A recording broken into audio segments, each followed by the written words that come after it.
Alright, thanks for checking out Scotty's Hobbies once again. This will be a quick little FYI video.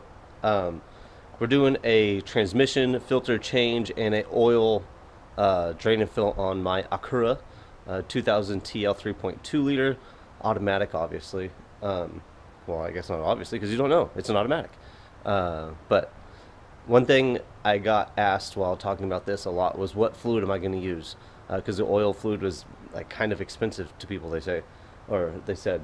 But I just wanted to point out to you guys, or let you guys know what I did. I used DW1 genuine Honda transmission fluid. That's all I use in Hondas, is always genuine Honda transmission fluid.